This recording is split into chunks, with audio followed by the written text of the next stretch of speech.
Right now, as we speak, something extraordinary is unfolding in the Persian Gulf that Washington doesn't want you to fully understand. The USS Abraham Lincoln carrier strike group isn't just passing through. It's positioned in a strategic posture we haven't seen since the lead-up to Iraq. But here's what makes this different. What makes this moment genuinely dangerous? Chinese surveillance vessels are shadowing American naval movements in real time, feeding intelligence directly to Tehran. This isn't the unipolar world of 2003 anymore. We're watching the architecture of American naval dominance being challenged in waters the US Navy has controlled for decades. The question isn't whether tensions are rising, that's obvious. The question is whether we're sleepwalking into a confrontation that could reshape global power structures permanently. Because what's happening in those waters right now isn't just about Iran. It's about whether the United States can still project power uncontested, whether the dollar's supremacy can survive without military enforcement, and whether we're witnessing the quiet redistribution of global influence from west to east. The stakes have never been higher, and the silence from mainstream media should tell you everything you need to know. Let me step back for a moment and walk you through what's actually happening here, because the surface narrative you're getting from official channels is designed to obscure rather than illuminate. The deployment of the USS Abraham Lincoln isn't some routine rotation or standard power projection exercise. When you look at the timing, when you examine the operational tempo, when you consider the constellation of forces being assembled in and around the Persian Gulf, you begin to see a pattern that should concern anyone paying attention to where global power is actually flowing in 2026. The Abraham Lincoln Carrier Strike Group represents somewhere in the neighborhood of $5 billion in floating American military infrastructure. We're talking about a Nimitz-class supercarrier that displaces over 100,000 tons, carries between 60 and 70 aircraft, and travels with a protective screen of guided missile cruisers and destroyers that collectively possess more firepower than most nations' entire military arsenals. This is the instrument through which the United States has enforced its will across the global commons for the better part of 8 decades. It's the physical manifestation of what we used to call full-spectrum dominance. But something fundamental has shifted, and that shift is what we need to understand if we're going to grasp what's actually at stake in the Persian Gulf right now. For the first time in modern naval history, American carrier operations in critical maritime choke points are being monitored, tracked, and analyzed in real time by peer competitors with the technological sophistication to actually do something with that information. Chinese surveillance vessels aren't just observing from a distance. They're collecting electronic signatures, mapping acoustic profiles, analyzing operational patterns, and feeding all of that intelligence into networks that connect directly to potential adversaries. This represents a categorical change in the strategic environment. When the United States sent carriers into the Persian Gulf during Desert Storm, during the Iraq invasion, during the periodic crisis with Iran over the past 3 decades, those carriers operated in an information environment that was fundamentally uncontested. American forces knew where everyone else was, but adversaries had only limited capability to track American movements with any precision or timeliness. That world is gone. The Chinese vessels shadowing the Abraham Lincoln aren't there by accident. They're part of a comprehensive intelligence collection architecture that Beijing has been building for years, specifically designed to understand and ultimately neutralize American naval supremacy. And here's what should keep strategists in Washington awake at night: that intelligence is being shared. The notion that Iran is operating in an information vacuum while American carriers maneuver off its coast is simply obsolete. Tehran knows where those ships are, knows their capabilities, knows their vulnerabilities, and most importantly, knows that it doesn't face the American military machine alone anymore. Let's talk about what this means in practical terms, because the implications cascade in ways that most analysis completely misses. American carrier strike groups have functioned for decades as mobile sovereign territory, as floating bases from which the United States could project power anywhere in the world within a matter of days. The psychological effect of parking a carrier battle group off someone's coast has been as important as the actual military capability. It was a demonstration that America could reach you, could strike you, could devastate your military infrastructure without ever setting foot on your soil, and you had essentially no effective countermeasures. That calculus has changed profoundly. Iran has spent the past 2 decades developing asymmetric capabilities specifically designed to threaten carrier operations in confined waters. We're talking about shore-based anti-ship cruise missiles, swarm tactics using fast attack craft, sophisticated mine warfare capabilities, and most significantly, ballistic missiles with terminal guidance systems capable of targeting moving ships. Now, the United States Navy will tell you they have comprehensive defenses against all of these threats, and to some degree they're right. American naval air defense systems are extraordinarily capable. But here's the thing about asymmetric warfare. You don't have to sink the carrier to win.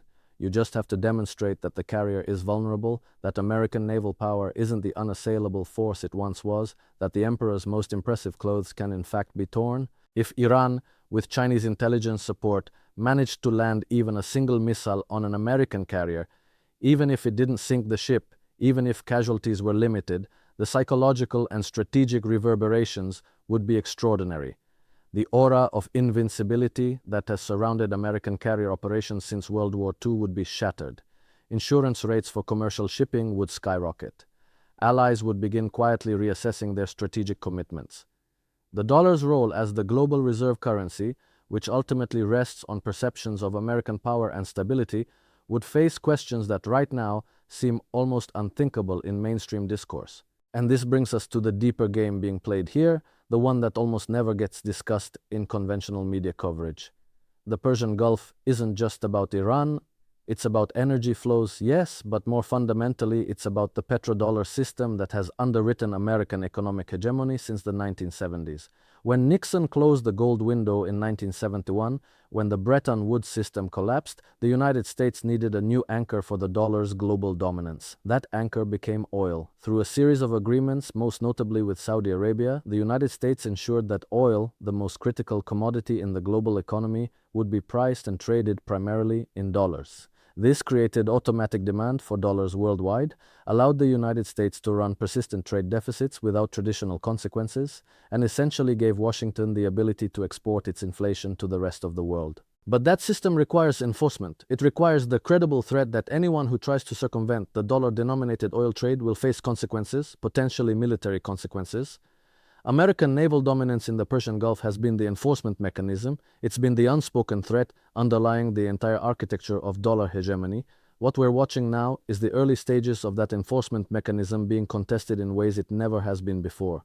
China has been working methodically to create alternative payment systems, alternative reserve currencies, alternative trade networks that bypass the dollar entirely.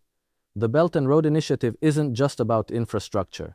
It's about creating economic relationships that don't require dollar intermediation, the expansion of yuan-denominated oil contracts, the growth of bilateral trade agreements that settle in local currencies, the development of alternative international payment systems like SIPs that don't route through SWIFT.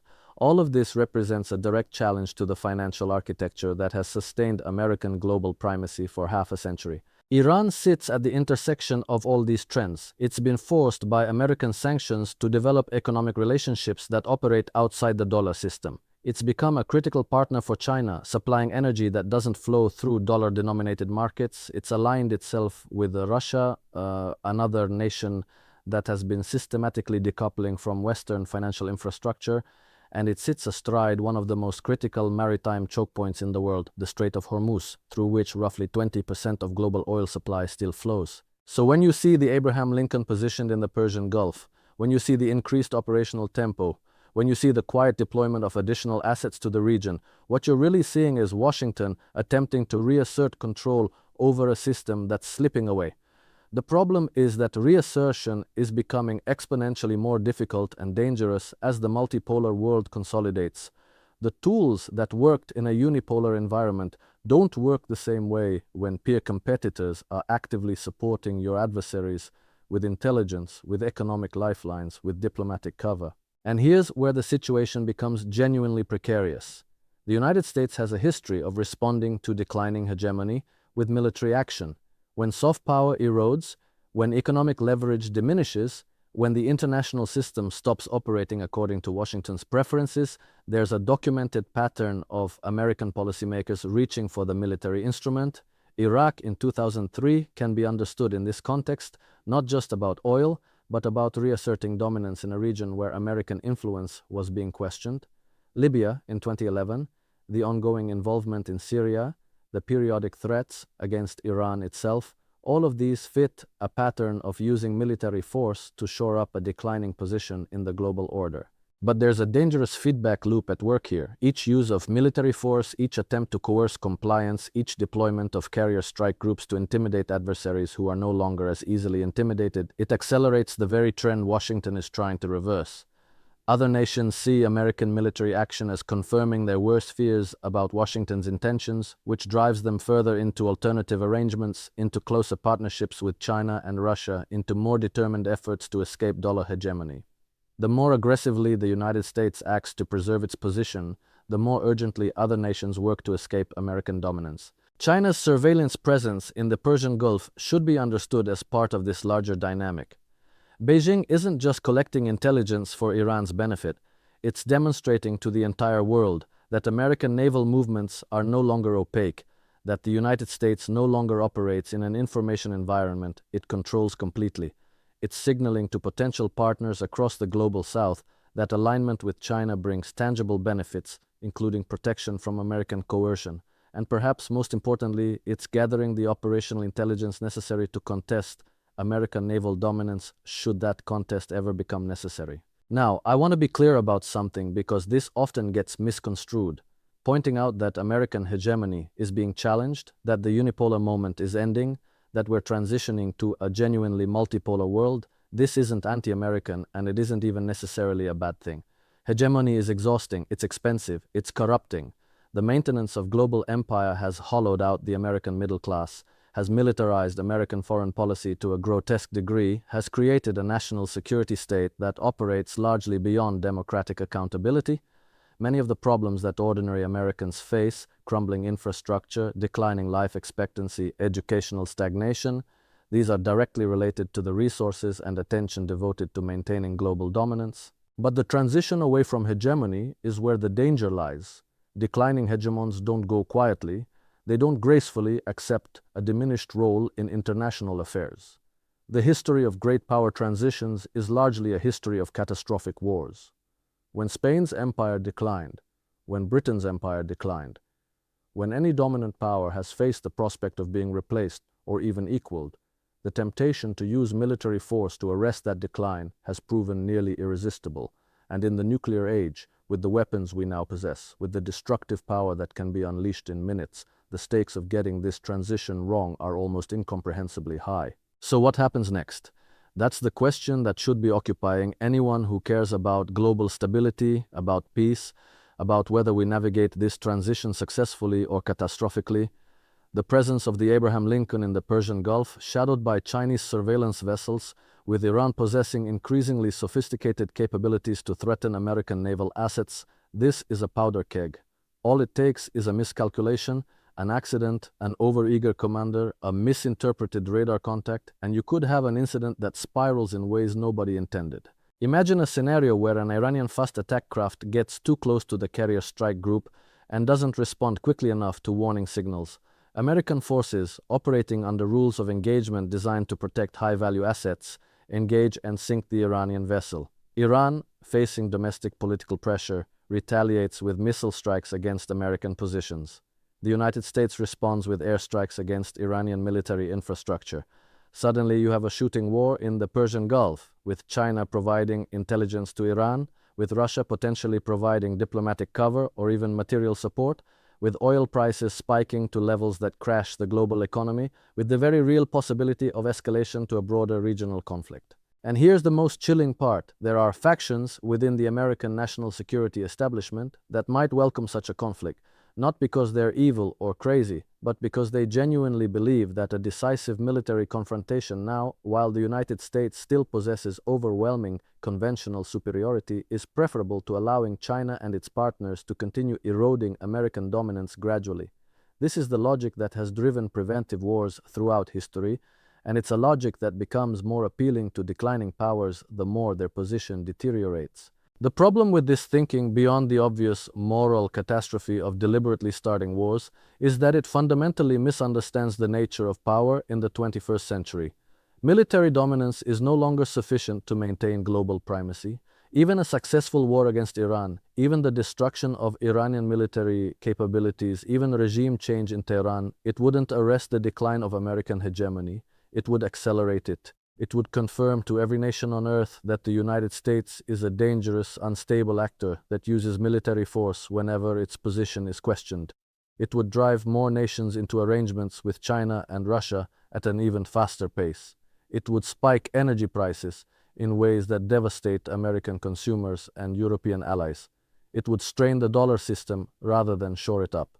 But rational analysis doesn't always prevail in foreign policy, especially when prestige is at stake, when bureaucratic interests align around conflict, when domestic political considerations favor demonstrations of strength over demonstrations of wisdom.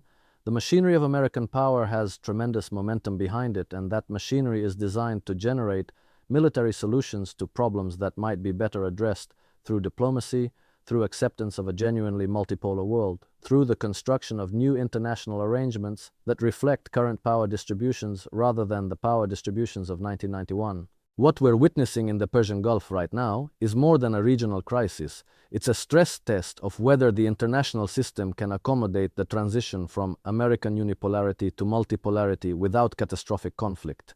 It's a test of whether Washington's strategic culture can adapt to a world where American preferences don't automatically translate into global outcomes. It's a test of whether China and Russia can support their partners without triggering the very confrontation that everyone theoretically wants to avoid. And most fundamentally, it's a test of whether human beings in positions of power can overcome the historical pattern of declining hegemons starting wars rather than accepting diminished status. The Chinese surveillance presence, the American carrier deployment, the Iranian capabilities, these are all pieces on a board where the game being played is about nothing less than the future structure of global order. And unlike previous great power transitions, this one is happening in an era where the weapons available to the major players can end civilization as we know it. The margin for error is zero. The consequences of miscalculation are absolute. And yet the incentives driving policy in Washington, in Beijing, in Tehran, these incentives often point toward confrontation rather than accommodation. So, as you watch this situation develop, as you read the news reports about naval movements and diplomatic tensions, I want you to understand what you're really seeing. You're seeing the early stages of a great power transition playing out in one of the most strategically sensitive regions on Earth. You're seeing the old order being challenged by the emerging order. You're seeing the enforcement mechanisms of dollar hegemony being tested by actors who no longer accept that hegemony as legitimate or permanent. And you're seeing all of this happen in an environment where a single mistake could lead to consequences that dwarf anything we experienced during the Cold War. The question isn't whether this tension will resolve itself easily. It won't. The question is whether we develop the wisdom, the diplomatic skill, the strategic patience to manage this transition without destroying ourselves in the process. And right now, looking at the forces arrayed in the Persian Gulf, looking at the rhetoric coming from various capitals, looking at the incentives facing key decision makers, I'm not confident that wisdom is winning. But it has to, because the alternative is too horrific to contemplate and once started, may be impossible to stop.